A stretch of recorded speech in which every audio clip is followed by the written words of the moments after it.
The early morning sun had barely risen when Lily unlocked the staff entrance of the Silver Spoon. The restaurant wouldn't open for another 3 hours, but she liked to arrive early, savoring the quiet moments before the bustle began. At 24, she had mastered the art of functioning on minimal sleep, a necessary skill for someone balancing waitressing shifts with night classes at the local music conservatory. "Morning. Sunshine," called out Jorge, the head chef, already busy prepping for the day. "You're here bright and early again."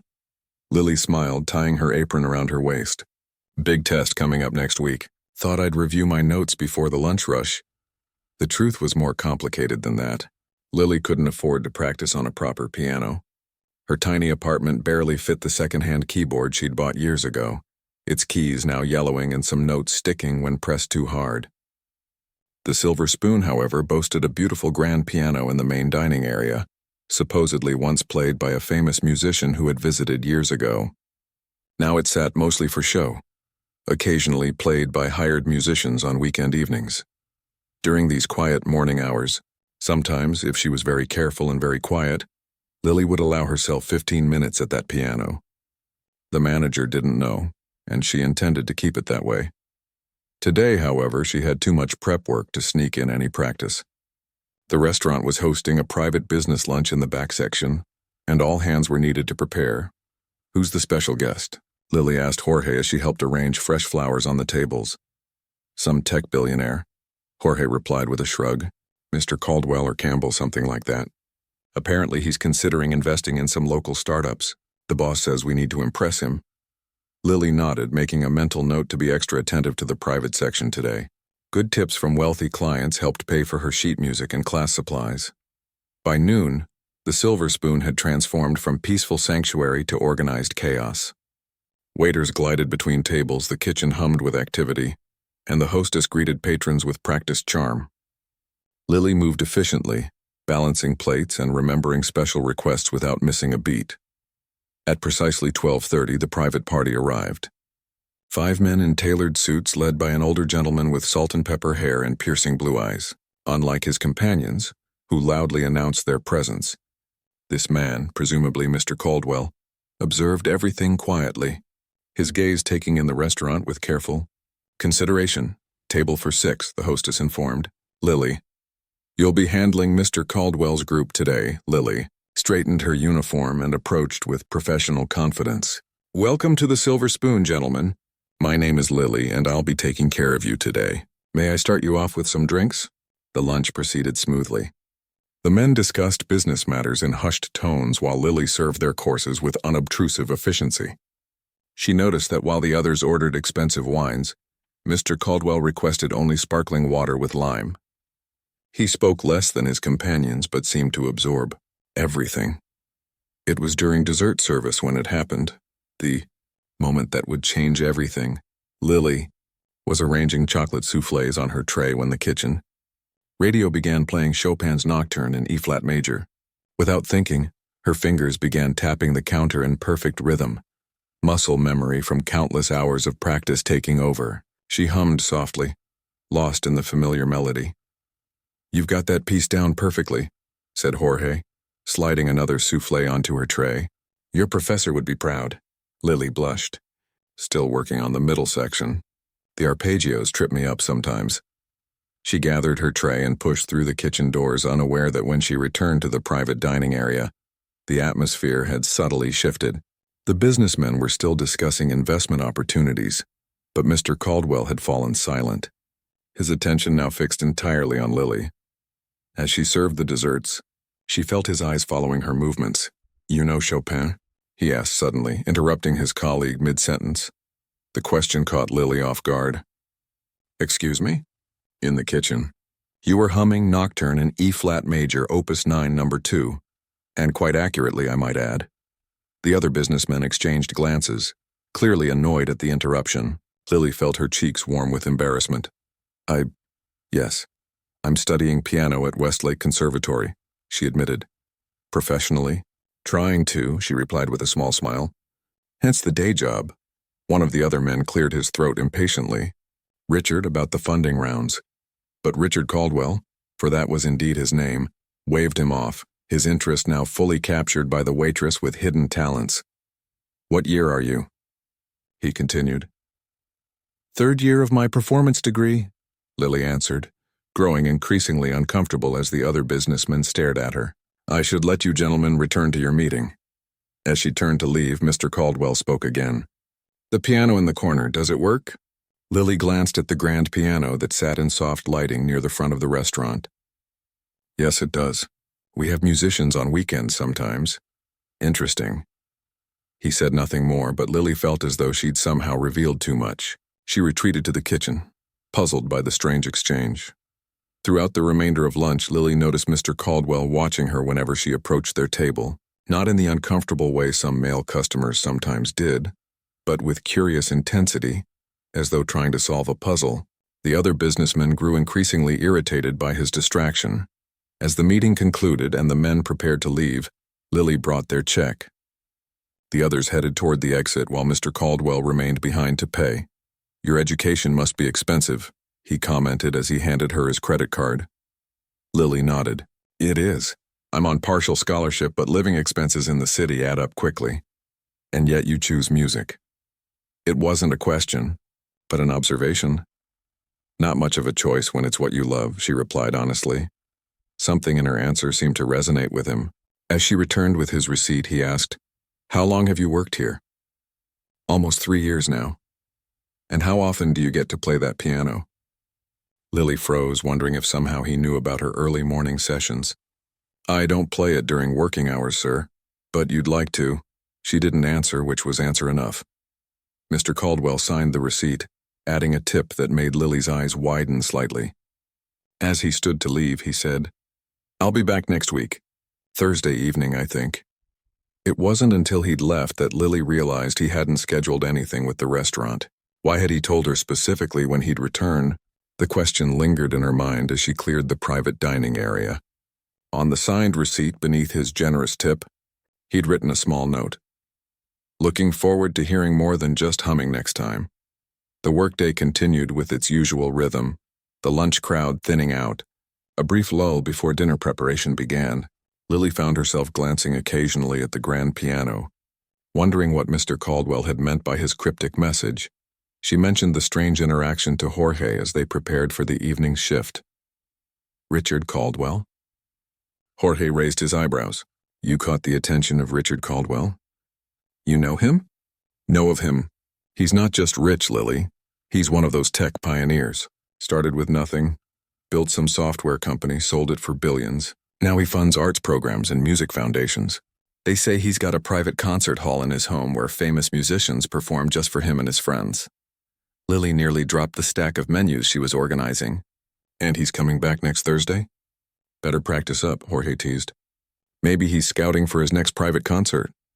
Lily laughed it off, but as she continued her shift, a mixture of anticipation and anxiety settled in her chest.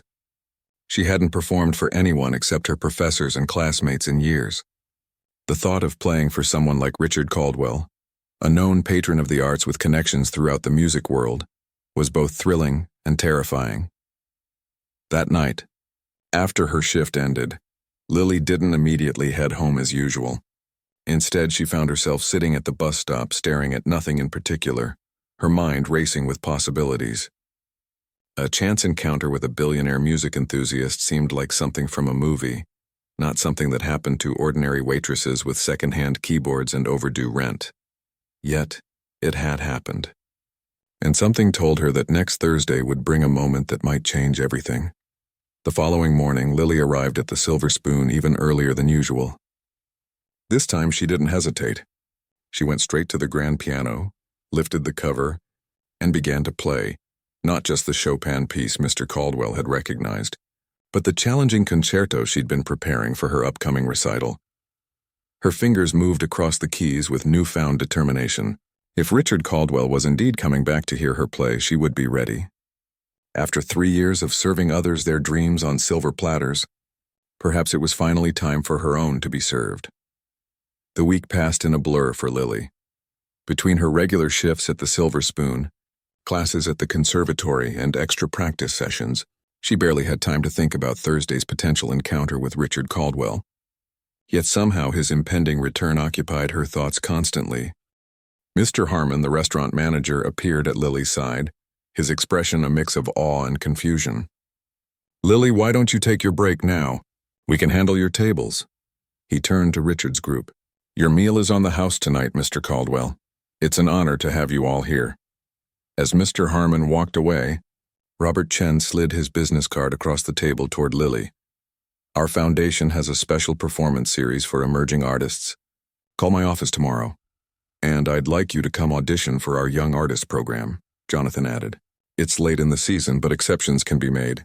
Patricia nodded. "Juilliard is always looking for distinctive voices. Transfer applications for next fall are still open for another 2 weeks." Lily's head spun. In the span of 10 minutes, her world had completely upended. These opportunities, ones she had only dreamed about during late-night practice sessions and exhausting double shifts, were suddenly within reach. "Thank you," she managed to say. "I don't know what to say." "Say nothing," Richard replied with a smile. "Just keep playing like that and doors will continue to open." He reached into his jacket and produced the promised check, handing it to her. "This is for Westlake's Scholarship Fund. Make sure it helps students who work as hard as you do." The next hour passed in a blur. Lily returned to her duties, though her manager insisted she only handle Richard's table. Other patrons stopped her to compliment her playing. Co-workers looked at her differently, with respect, curiosity, perhaps even a touch of envy. By the time Richard's party left, each giving her a card or contact information, Lily felt like she was walking in a dream. "Don't forget to call," Richard reminded her. "All of us." And then they were gone, leaving Lily clutching 4 business cards that represented pathways she never thought possible. Jorge found her in the break room later, staring at the cards spread before her. "So, piano prodigy, what happens now?" "I honestly don't know," she replied. "You're going to call them, right? This is what you've been working for." Lily nodded, but something in her expression made Jorge pause. "Wait, you're not actually considering not calling, are you?" "That's crazy!" "It's not that simple," Lily said softly. "You didn't see their world. Those people, they belong to a different universe. The pressure, the expectations, but they loved you. They want to help you." "They loved one performance," Lily corrected. "What happens when they expect more? Different pieces, different styles. What if I can't deliver?" Jorge sat across from her, his expression serious now. "What's really going on, Lily? This is your big break." Lily took a deep breath, finally voicing the fear that had been growing since her fingers left the keys. "The last time I performed publicly, really performed, not just a school recital, was 3 years ago, right before I started working here." Jorge waited, sensing there was more to the story. "It was a competition, big one, with scouts from music schools all over the country. I'd practiced for months. My teacher said I was ready." She twisted a napkin in her hands. "I got on stage and just froze, complete panic. Couldn't remember the first measure of a piece I'd played 1,000 times. I ran off stage in tears. But that didn't happen tonight," Jorge pointed out. "Tonight was different. I wasn't expecting it. There was no time to get in my head, to worry about failing." Lily gathered the cards, tucking them into her pocket. "But if I call these people, if I try to enter their world, all that pressure comes back. What if I choke again?" The rest of Lily's shift passed normally, though nothing about the night felt normal. She mechanically went through closing duties, her mind far away from salt shakers and coffee pots. By the time she caught the late bus home, exhaustion had settled deep in her bones. Her apartment felt especially small and shabby that night. The second-hand keyboard in the corner, once her prized possession, now seemed like a child's toy compared to the gleaming grand piano she'd played hours earlier. She set the 4 business cards on her tiny kitchen table, where they seemed to glow under the fluorescent light. Sleep eluded her. At 3 a.m., Lily found herself sitting at her keyboard, headphones on so as not to disturb the neighbors, playing the Debussy piece again. It wasn't the same. The plastic keys felt wrong under her fingers after the responsive touch of a real piano. Still, she played until dawn broke, trying to recapture the feeling that had flowed through her at the restaurant. Morning brought no clarity. Lily dragged herself to her morning class, the business cards burning a hole in her bag. Her professor noticed her distraction. "Lily?" The question was about the development section. "Are you with us today?" "Sorry, Professor Wells. Late night." After class, she found herself walking toward the practice rooms instead of heading to her afternoon shift at the restaurant. She had called in sick for the first time in 3 years, unable to face returning to normal after what had happened. In the small practice room, Lily pulled out her phone and the first card, Jonathan Pierce's. Her finger hovered over the number. What would she even say? "Hello, I'm the waitress who played piano for you last night." She set the phone down without dialing. Instead, she opened her music folder and placed a challenging Rachmaninoff piece on the stand. If she was going to call any of these people, she needed to know she was ready. Really ready. The piece was beyond her current repertoire, something she aspired to master eventually. She began slowly working through the difficult passages. After an hour, frustration mounted. Her fingers couldn't stretch far enough for some chords. The tempo marking seemed impossible to reach. Every mistake amplified her doubts. "This is exactly what I was afraid of," she muttered to the empty room. "I'm not good enough." The practice room door opened, startling her. Professor Wells stood there, concern on her face. "You missed your lesson," she said. "That's not like you." "I'm sorry, I lost track of time." Professor Wells noticed the music on the stand. "Rachmaninoff? That's not on your program." "I was just experimenting."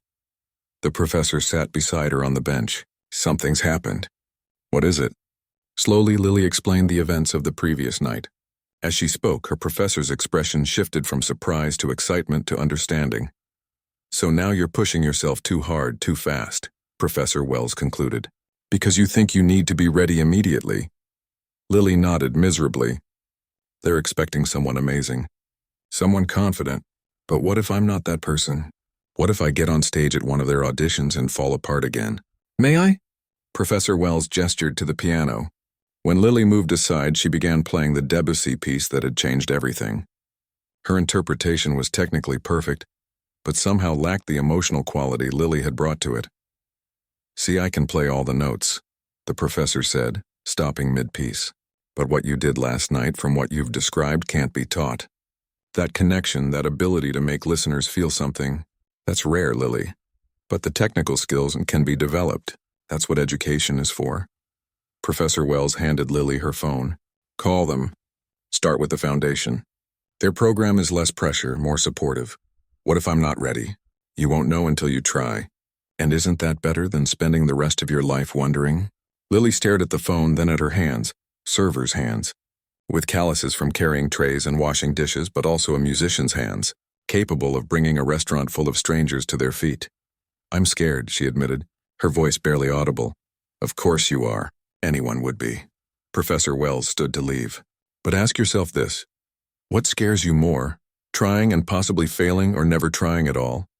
Left alone, Lily returned to the piano but didn't play. Instead, she closed her eyes and recalled the feeling from the night before, the way the music had flowed through her. How for those few minutes nothing else had existed but the notes and her interpretation of them. That feeling, that connection, was what she had been chasing all these years. Not recognition, not approval from important people, but that pure expression of something inside her that could only come out through music. She picked up her phone and dialed the first number.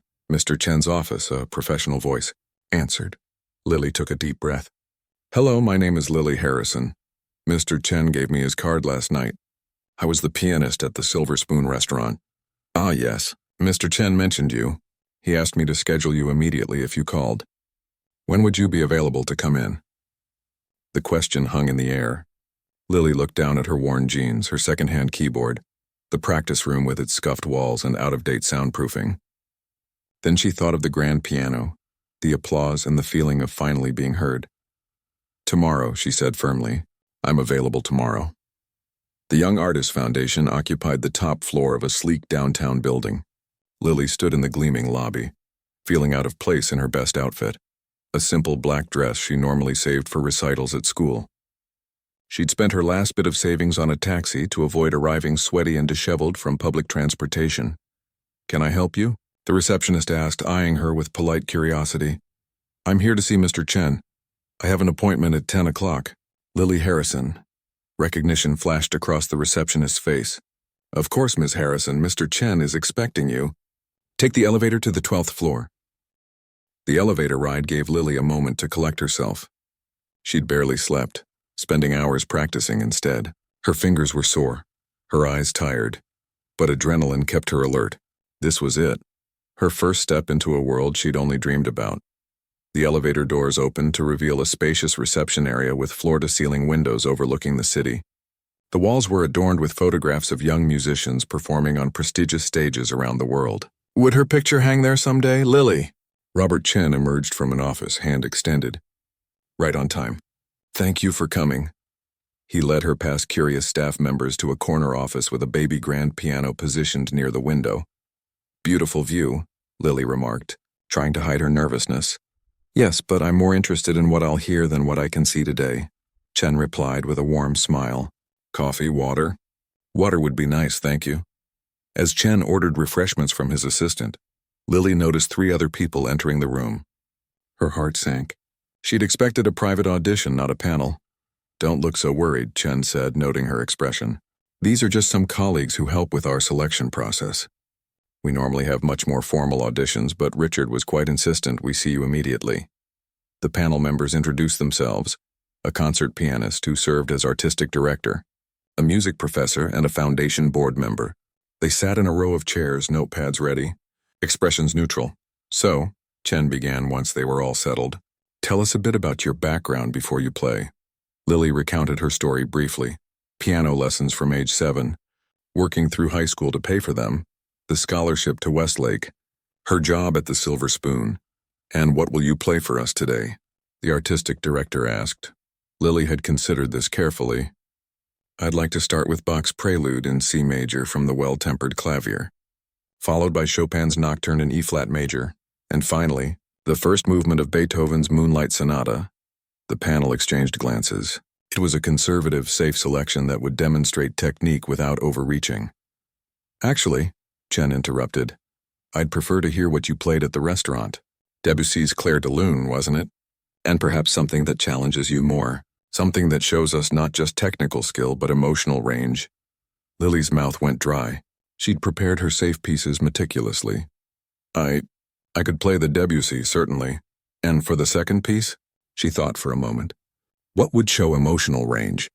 What had she connected with during those late-night practice sessions, when music was her only escape from exhaustion? Rachmaninoff, she said suddenly. Prelude in G minor. The artistic director raised an eyebrow. That's quite demanding. Yes, Lily agreed, surprising herself with her confidence. But it speaks to me, Chen smiled. Perfect. Whenever you're ready. Lily approached the piano, adjusting the bench carefully. This instrument was different from the one at the restaurant, brighter, more responsive. She placed her hands on the keys, took a deep breath, and began the Debussy piece. The familiar notes of Clair de Lune filled the room. Unlike her restaurant performance, where she'd been operating on instinct and adrenaline, today, she was acutely aware of every nuance. The panel watched intently, giving nothing away. Halfway through, Lily closed her eyes, forcing herself to forget their presence. This wasn't about them. It was about the music. When the final notes faded, there was a moment of silence before the artistic director made a note on her pad. The Rachmaninoff now, please. No comments on her performance. No indication of whether they were impressed or disappointed. Lily positioned her hands for the dramatically different piece, her heart pounding. The Prelude in G minor was powerful, intense, technically challenging. Everything the Debussy wasn't. The first chords thundered through the room. Lily felt the familiar panic rising, the same feeling that had overwhelmed her during that disastrous competition years ago. Her fingers nearly faltered on a difficult passage, but then she remembered Professor Wells's words. That connection can't be taught. She pushed through, channeling her fear into the music rather than letting it paralyze her. The piece demanded everything: strength, delicacy, precision, emotion. By the middle section, she was no longer thinking about technique. She was telling a story through sound. When she struck the final powerful chord, she was breathing hard as though she'd run a race. This time the silence felt different. She looked up to find all 4 panel members watching her with expressions ranging from surprise to admiration. Where? The artistic director asked finally. Did you learn to play Rachmaninoff like that? I'm still learning, Lily admitted. It's not perfect. Perfect is boring, Chen said. What you just did was far more interesting. He turned to his colleagues. Comments? The professor leaned forward. Your technique needs refinement. The middle section of the Rachmaninoff especially, your left hand was overpowering at times. But your interpretation, he shook his head in wonderment. You play like someone who has lived through what the composer felt. That can't be taught. The board member nodded. The foundation exists to find unique voices. I'd say we've found one. The artistic director was less effusive. There's significant work to be done. Your Bach would likely need attention. Your approach is too romantic for the classical repertoire. But, she added with a slight smile, that can be addressed with the right guidance. Chen clapped his hands once. Well, I think we're all in agreement then. He turned to Lily, whose heart was still racing. We'd like to offer you a place in our Young Artists program. It includes weekly master classes, performance opportunities, and a small stipend to reduce your working hours so you can focus more on music. Lily could hardly believe what she was hearing. Are you serious? Completely. Of course, there will be expectations.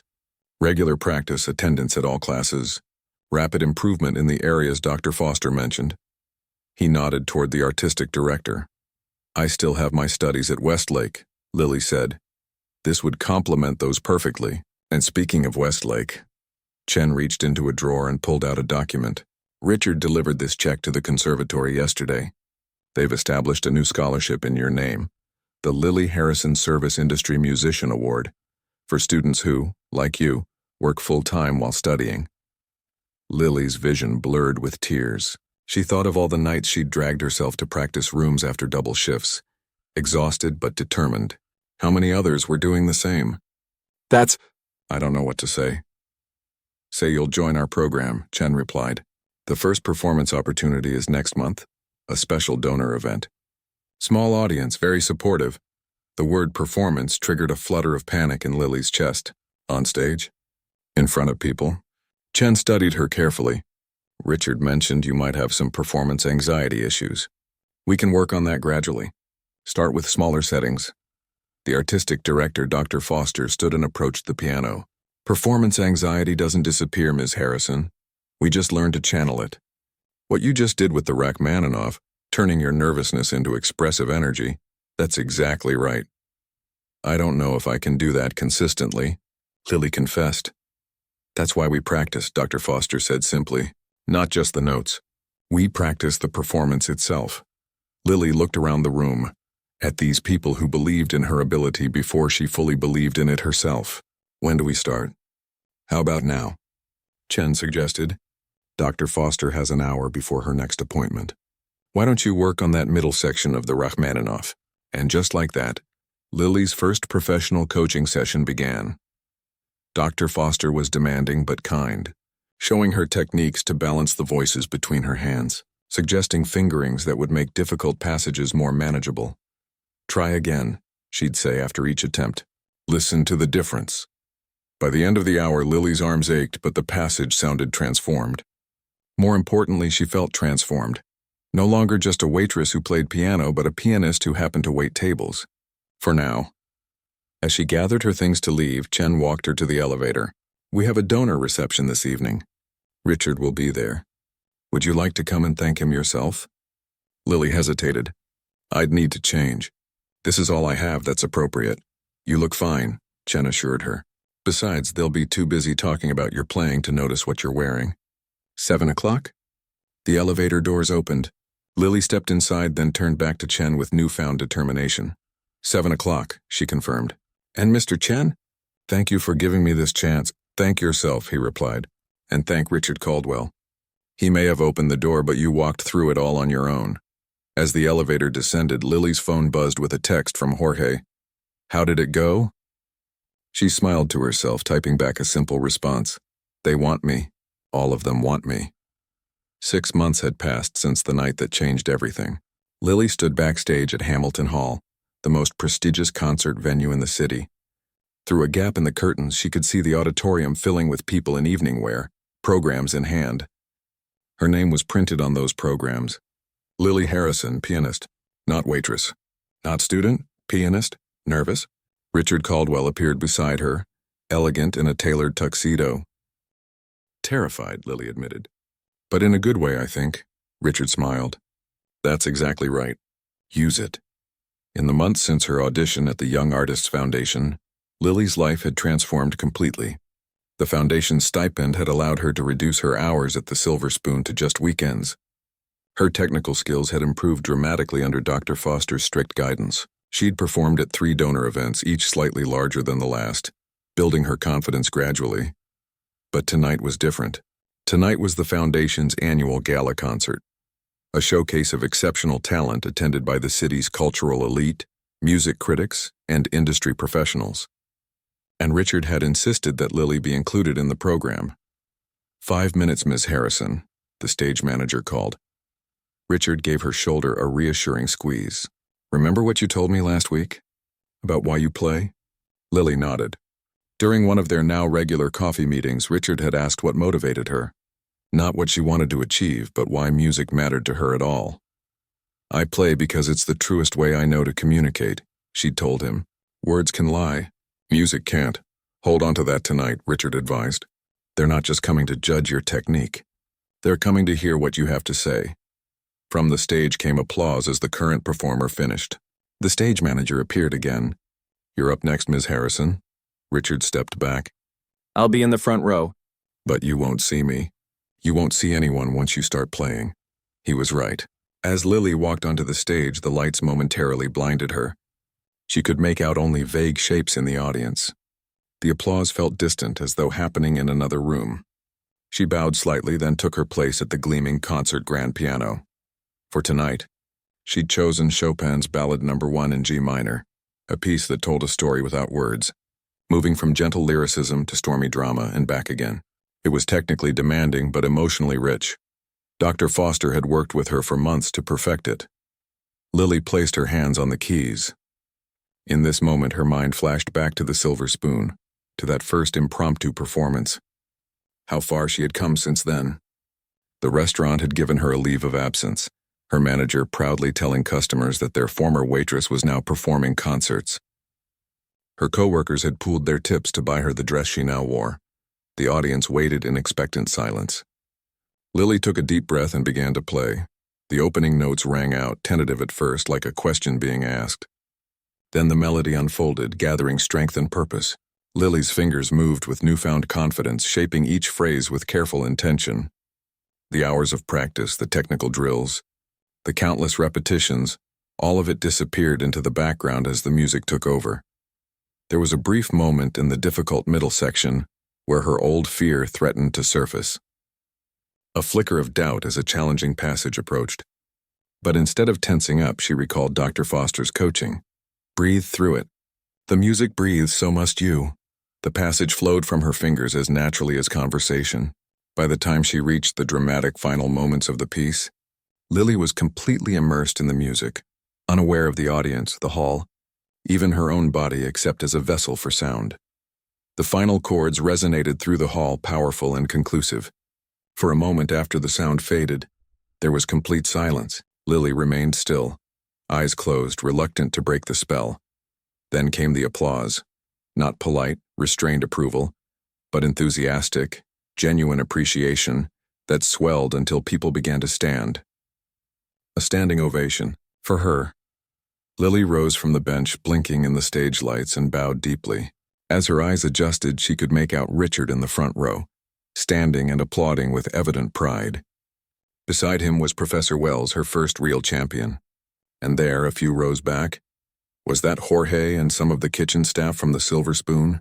She bowed again before exiting the stage, her heart pounding with elation rather than fear. Backstage, she was met with congratulatory nods from the other performers and a thumbs up from the stage manager. They loved you, Richard said, appearing backstage during intermission. The critics are already buzzing. But more importantly, how did it feel? Like flying, Lily replied honestly. Like finally being heard. The remainder of the evening passed in a blur. The reception afterward was filled with introductions, business cards pressed into her hand, invitations to perform at other venues. Patricia Whitman from Juilliard cornered her to discuss transfer applications. Jonathan Pierce mentioned an opening for a soloist with the symphony orchestra next season. Nothing major, just a short piece, but good exposure. It was overwhelming. 6 months ago, she'd been carrying plates and filling water glasses. Now people were discussing her musical interpretation and performance style, as though she'd always belonged in this world. As the crowd began to thin, Lily found herself at the edge of the reception, watching it all with a sense of wonder. Richard appeared at her side, 2 glasses of champagne in hand. "To new beginnings," he said, offering her one. "And to unexpected challenges," she added, clinking her glass against his. "Why did you do it, Richard? Why me?" "You could have helped any music student at Westlake." Richard considered her question seriously. "I've been surrounded by musicians all my life. Most of them technically perfect, but missing something essential." He gestured toward the dispersing crowd. "These people attend concerts the way they attend business meetings because it's expected. They rarely feel anything." He sipped his champagne before continuing. "That night at the restaurant when you hummed that Chopin piece while working, I heard something rare. Someone who understood music as more than notes on a page. I wanted to know if you could make others feel what you clearly felt." "And did I?" Lily asked quietly. Richard smiled. "Look around you. The answer is obvious." From across the room, Jorge caught her eye and waved enthusiastically. He'd brought 3 other restaurant workers to see her perform. "Your fan club is waiting," Richard observed. "Go say hello. We can talk business tomorrow." "Business?" "Recording opportunities, summer festivals, that sort of thing. But tonight is for celebrating."